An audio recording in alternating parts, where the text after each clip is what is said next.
చిక్కుడుకాయ ఫ్రై తయారీ ఇప్పుడు చూద్దాం. గైస్, ఈరోజు మా అమ్మ చిక్కుడుకాయ కర్రీ అయితే చేయబోతుంది. ముందుగా దీనికి కావాల్సినవి ఇవన్నీ కట్ చేసి పెట్టుకోవాలి. తర్వాత స్టవ్ మీద 2 టేబుల్ స్పూన్ ఆయిల్ అయితే వేసుకోవాలి. తర్వాతకి జీలకర్ర ఆవాలు అయితే వేసుకోవాలి.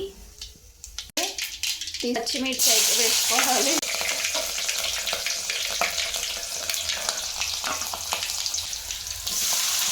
తర్వాత ఆనియన్స్ అయితే వేసుకోవాలి.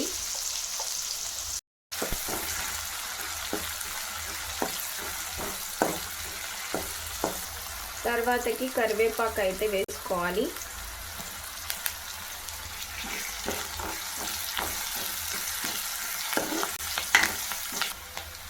వన్ టేబుల్ స్పూన్ పసుపు అయితే వేసుకోవాలి. తర్వాతకి కట్ చేసి పెట్టుకున్న చిక్కుడుకాయను అయితే వేసుకోవాలి.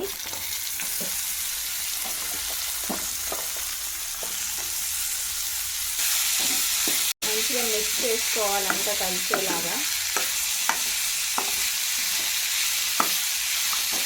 కట్ చేసి పెట్టుకున్న టమాటా పీసెస్ని అయితే అందులో మిక్స్ చేసుకోవాలి.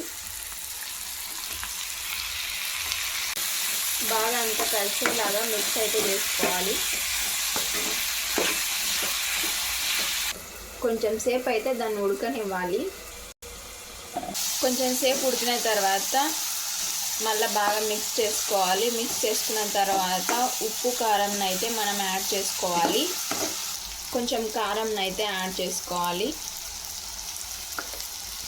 అలాగే ఉప్పును కూడా యాడ్ చేసుకోవాలి.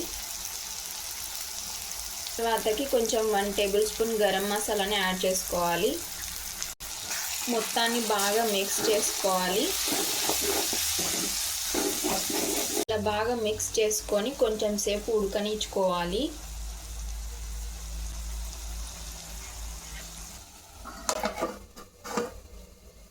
కొంచెం కొత్తిమీరని యాడ్ చేసుకోవాలి.